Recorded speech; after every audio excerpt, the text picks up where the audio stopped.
A los antioqueños. Está planeando ya su campaña de reelección y recordemos que Antioquia ha sido determinante en las elecciones de los últimos presidentes de Colombia. Antioquia define, pone, como en el caso, por ejemplo, de Andrés Pastrana, esa fue una fuerza determinante. En el caso de Álvaro Uribe ni se diga, en el caso de Juan Manuel Santos también. ¿Cree que está buscando ese proceso de reelección o verdaderamente Antioquia empieza a estar otra vez en el radar de la política nacional? Ha estado en el radar de la política nacional, es fundamental para el desarrollo del país, pero creo que el presidente Santos viene a Antioquia por gratitud. Es que es 1.200.000 votos. En ese gran número de votación copiosa que obtuvo el presidente Santos en las pasadas elecciones.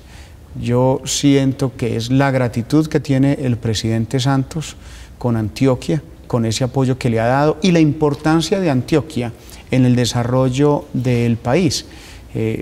Podríamos decir que es el nodo por el cual pues, las mercancías del norte pasan al sur a Buenaventura o del sur al norte a Cartagena, a la costa Caribe. Ni qué decir el acercamiento a Centroamérica a través de Urabá para poder acceder obviamente a estos países. Antioquia es vital. Reelección, no tengo la menor duda que el presidente finalizando el año anuncie su reelección, su aspiración a un nuevo mandato, pero bueno, siento que lo que se está haciendo ahora también hace gran parte, o también no, hace gran parte de la gratitud del presidente Santos con los antioqueños. Usted fue el primer dirigente nacional que el año pasado, si no estoy mal, pidió la reelección del presidente Santos. Cuando nadie todavía hablaba de ese proceso, usted dijo que el presidente Santos debería buscar la reelección y lo hizo ya como presidente de la Cámara de Representantes o como presidente virtual de la Cámara de Representantes que se sabía que iba a llegar el 20 de julio. ¿Cuáles fueron sus razones para buscar que el presidente Santos se reelija y en contravía de las críticas que puede tener este gobierno? Críticas válidas como cualquier otro gobierno, porque es un ser humano, porque se cometen errores, porque son tantos los problemas de este país que efectivamente existen baches, existen vacíos, pero no me cabe la menor duda, y lo digo de manera contundente y muy sincera, que este es un presidente que se ha ganado el puesto en la historia de nuestro país. Se está logrando o está entendiendo cuál es el clamor de los colombianos para alcanzar la paz. Después de casi 6 décadas de guerra, de un enfrentamiento ilógico, donde se han dejado millones de colombianos como víctimas, algo que todos queremos. Y después de un proceso normal, logra entender esa realidad, lee la oportunidad y se sienta con las FARC a dialogar sin cometer los errores de antaño, sin un caguán, sin realizar las negociaciones a través de los titulares de prensa, con mucha reserva. Con mucha reserva se recoge un proceso del gobierno anterior y se logra culminar sentándose en La Habana, Cuba. Una inversión social, entendiendo que este país hasta hace unos pocos meses, y no ha mejorado mucho, era el 7º país más desigual en el mundo. Este año tenemos una inversión, gracias al Congreso de la República, de casi 42 billones de pesos. Nunca antes en la historia se había tenido una inversión social tan alta. Una internacionalización de la economía. Recuerdo cuando llegué al Congreso en el 2006, casi todos los países en el mundo, Carlos, nos exigían visa. Y los colombianos teníamos que someternos a un escrutinio para llegar a cualquier lugar del mundo, en los aeropuertos, en las embajadas. Hoy, de esos casi 200 países en el mundo, 50 ya han retirado ese requisito para los colombianos. Y seguimos trabajando en el tema de seguridad, donde hay unas grandes dudas, donde podríamos decir que hay mucho por hacer, especialmente en esa nueva faceta de inseguridad que estamos viendo los colombianos, pero en las zonas urbanas, no en las zonas rurales, donde se ha logrado un gran mejoramiento. Ya vamos a esos temas más en detalle, presidente Posada, pero hay un tema que el presidente Santos dijo hace muy pocas semanas, no lo voy a citar textualmente, pero planteó 60% de las grandes transformaciones de este gobierno se hicieron bajo la presidencia de Augusto Posada en la Cámara de Representantes. ¿Cuáles fueron esas grandes transformaciones de las que habla el presidente Santos? Primero quiero decirle que me sorprendió. Para mí nunca lo fue, ni ha sido, ni será la forma de medir la gestión del Congreso, el número de leyes. Me sorprendió que en este año se hubieran aprobado el 60% de las leyes de los últimos 3 años. Más importante que la cantidad es la calidad. Hablemos de equidad, que para mí es posiblemente lo más importante en este momento del debate nacional. Las regalías se perdían, literalmente lo digo, se perdían, se las robaban en 2 o 3 departamentos y en unos pocos municipios en el país, porque esa es la riqueza de todos los colombianos, y logramos, a pesar de la oposición de esas regiones productoras de regalías, generar una redistribución de todas las regalías en todo el país. Mire, por ejemplo, un municipio con dificultades como es Chigorodó en Urabá va a recibir en los próximos 2 años 11.000 millones de pesos, de 0 pesos que recibía anteriormente por regalías. Eso es un gran avance. No solamente en el tema de regalías, logramos una reforma a la salud. Entendemos que la intermediación en la salud ya no es una opción. Fue una opción en su momento, ya no lo es. Por eso logramos, con muchas dificultades, lograr un consenso político para sacar adelante esa reforma a la salud. Temas tan importantes, alguien dirá no tan trascendentales. Colombia es el país más contaminante en mercurio en el mundo. Logramos aprobar una ley para prohibir el uso del mercurio en la explotación de la minera en 5 años y en la producción industrial en 10 años. Prohibición de animales en circos. Logramos sacar adelante el fuero militar. Las condiciones del enfrentamiento, las condiciones de la seguridad de nuestro país ameritaban un fuero militar. Pero entiéndase bien, Carlos, que no era una patente de corso, una carta en blanco, un cheque en blanco para la violación de los derechos humanos. Y eso sí lo tuvimos muy en cuenta en el Congreso de la República. Le podría hablar de todas esas leyes tan importantes, salario mínimo para madres comunitarias. Bueno, fueron 175, 176 leyes. Y ya vamos a profundizar sobre esas. Pero sí podría, pero me detengo en estas donde creo que se da un gran giro a ese país más equitativo y próspero que estamos construyendo. Estamos en una conversación muy interesante con el presidente de la Cámara de Representantes de Colombia, Augusto Posada, y vamos a hacer una pausa para mensajes institucionales ya, pero al volver vamos a preguntarle a él por qué este tipo de cosas que nos está contando, que suenan tan bien, que se ven tan bien, no hacen que la imagen del Congreso repunte y por qué el Congreso de Colombia es una de las instituciones más desprestigiadas en nuestro país. Regresamos en segundos.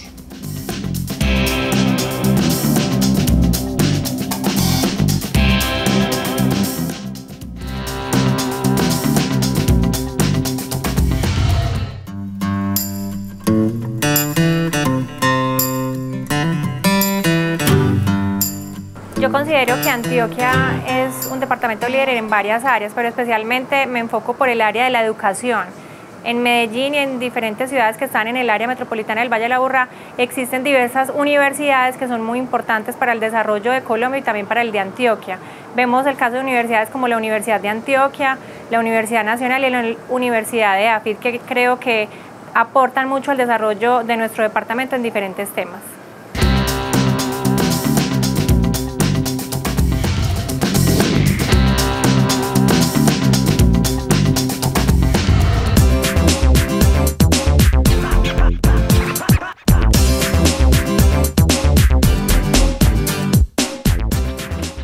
Este es uno de los 170 proyectos de vivienda de interés prioritario que actualmente están siendo investigados por las autoridades. Esta mañana en el Consejo de la Ciudad se informó que la Fiscalía en poco menos de un mes pedirá una orden de captura contra uno de los constructores que ha adelantado por lo menos 14 proyectos de vivienda de interés prioritario falsos. Se trata del constructor Pedro Arenas, quien por primera vez habló sobre su situación para la televisión, exclusiva de Telemedellín. Que la gente sepa que yo nunca voy a desconocer una situación que se dio, que ellos sí me dieron el dinero, que nosotros sí los invertimos, que he intentado y estoy intentando hacer que esos bienes no pasen a manos del que no le corresponda. Un mes después, su captura es efectiva. Especiales Telemedellín presenta las VIP o viviendas de interés prioritario. Dulce sueño, a veces convertido en pesadilla. Este sábado 20 de julio a las 20 horas. Medellín guarda un secreto y te lo voy a contar. Antes de que salga el sol, aparecen unos seres extraordinarios. Se visten con trajes especiales. Son silenciosos pero muy cercanos. Saludan y siempre sonríen. Manejan unas naves pequeñas y tienen el poder de alegrar esta ciudad. En las noches, y mientras la ciudad duerme, unas máquinas extrañas aparecen en sus calles. Algunas han sido vistas a plena luz del día. Otras se alimentan de todos los desechos que encuentran a su paso. Pero hay más. En fiestas y desfiles, las máquinas y estos seres extraordinarios aparecen justo al final para que todo quede como si nada hubiera pasado. Es tan increíble este secreto que diariamente viene gente de todo el mundo. Muchos quedan tan impresionados que se han quedado a vivir aquí. Es amor a primera vista. Es un secreto que más de 2.000 personas que hacemos parte de empresas varias de Medellín queremos compartir contigo y pedirte que no te lo guardes, que lo cuentes con pasión, con orgullo, porque es tuyo, es de Medellín, una ciudad tan limpia que enamora. En varias. Cuidarte es nuestro secreto.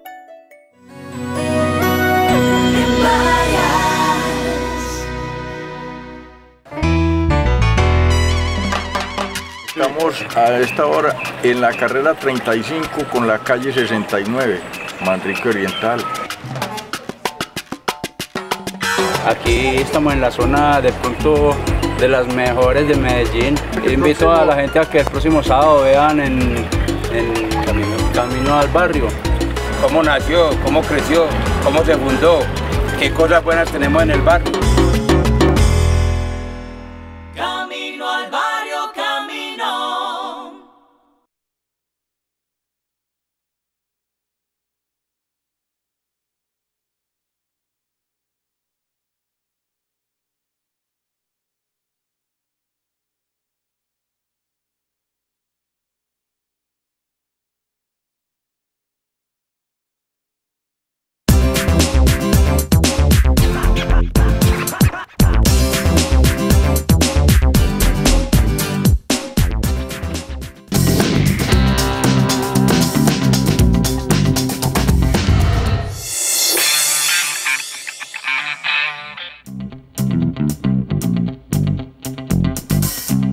Regresamos y estamos con Augusto Posada, presidente de la Cámara de Representantes. Si antes de la pausa estábamos hablando sobre algunas leyes aprobadas en el Congreso en este periodo, en este año de legislatura, con trascendencia, y si uno las revisa a simple vista son importantes, la prohibición del mercurio que nos están envenenando a muchísimos niños en Colombia, prohibición de que haya animales en los circos para vigilar el medio ambiente y tener respeto hacia los animales, la reforma a la salud, cosas trascendentales. Pero ¿por qué eso no ayuda a que la gente le suba un poquitico la calificación al Congreso de la República? ¿Por qué en todas las encuestas seguimos viendo que partidos políticos y Congreso de la República son las instituciones peor evaluadas? Además, no solamente en Colombia, sino en toda América Latina. Y en el mundo entero. Pero no quiero circunscribirme a esa disculpa para decir, bueno, todos están mal, entonces digamos nosotros dentro de ese mar estamos bien. Hemos hecho grandes esfuerzos. No olvidemos, Carlos, que venimos de una situación muy compleja. Hace un año aprobando la reforma a la justicia, donde el pueblo colombiano reacciona de manera contundente en contra de esa ley, presentada por el Gobierno Nacional, discutida por el Congreso, pero que finalmente no salió bien. No salió bien, se retira, finalmente no se sanciona ese proyecto, pero deja muy mal paradas las instituciones. Pues no solamente el Congreso, el Poder Legislativo, el Ejecutivo y el Judicial. En ese entonces, cuando recibimos la mesa directiva y nos proponemos aumentar o mejorar esa imagen, y ¿Cuál es la lectura que le damos frente a esa crisis? El Congreso se tiene que acercar a los colombianos, el Congreso se tiene que modernizar, el Congreso no puede seguir legislando de espaldas a los ciudadanos y no puede estar aprobando leyes a medianoche, a las 2 de la mañana. Los colombianos se acuestan con unas normas y se levantan con otras, eso no se ve bien. Y por eso adelantamos en compañía del Banco Interamericano de Desarrollo, la Organización de Estados Americanos, ONGs como Congreso Visible, Centro de Estudios Políticos, ONGs muy prestigiosas a nivel nacional, pues un paquete de proyectos que modernizar el Congreso. Ahí vamos avanzando, no ha sido fácil, es que generar cambios, Carlos, no es fácil, ni de percepción en la ciudadanía, ni internamente en el Congreso. Lo que sí hay que reconocer es que el Congreso es el espejo de Colombia, de todos los ciudadanos. Lo bueno, lo malo, ahí está representado. Eso también hay que entenderlo. Y como tal, tenemos que generar un cambio institucional, pero también un cambio en la cultura política del país para mejorar las instituciones. ¿Cómo se mejora? Y con esto obviamente le respondo. Pues que la gente sea consciente a quién lleva, por quién vota, y no solamente el hecho de votar genera el cumplimiento del ciudadano, es el seguimiento que le hacemos a los congresistas. A eso iba, porque hay mucho desconocimiento de lo que hace el Congreso de la República. Entonces, por supuesto, son noticias taquilleras para los medios de comunicación decir que los congresistas trabajan en Bogotá de martes a miércoles o el jueves en algunas ocasiones, pero ¿qué le ha faltado? Y haciendo un mea culpa, usted lo acaba de plantear, es un proceso de modernización que ya empezó, entiendo que eso ya salió de las comisiones constitucionales que lo tienen que evaluar para después pasar a las plenarias, pero ¿qué le hace falta al Congreso? ¿Cuál ha sido ese pecado del Congreso? ¿Pecado por acción o pecado por omisión de no contar y no explicar que es que sesionan 2 días en Bogotá o 3 días en Bogotá, pero que el resto están haciendo trabajo en las regiones, que precisamente la Cámara de Representantes que usted hoy preside es el espejo, como lo dice usted, de la democracia regional y que tienen que hacer trabajo en las regiones? Acción y omisión. Acción porque no podemos desconocer que en la institución se cometen errores. Es una institución conformada por seres humanos, donde en muchas ocasiones se cree o se pretende leer la necesidad de todos los ciudadanos y en ese proceso se falla, y esos son errores por acción, esos son obviamente circunstancias que llevan a que los colombianos pues no tengan esa confianza, esa gran confianza en el Congreso. Por omisión también. Por omisión porque no se muestra el verdadero trabajo del Congreso.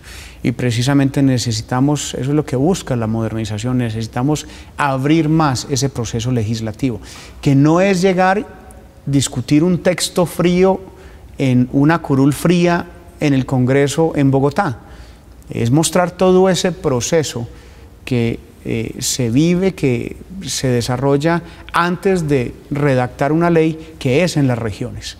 Mire, yo le soy sincero, yo soy autor de más o menos unas 15, 16 leyes de toda índole, y la iniciativa de esas leyes han salido de conversar con la gente, de hablar con la gente.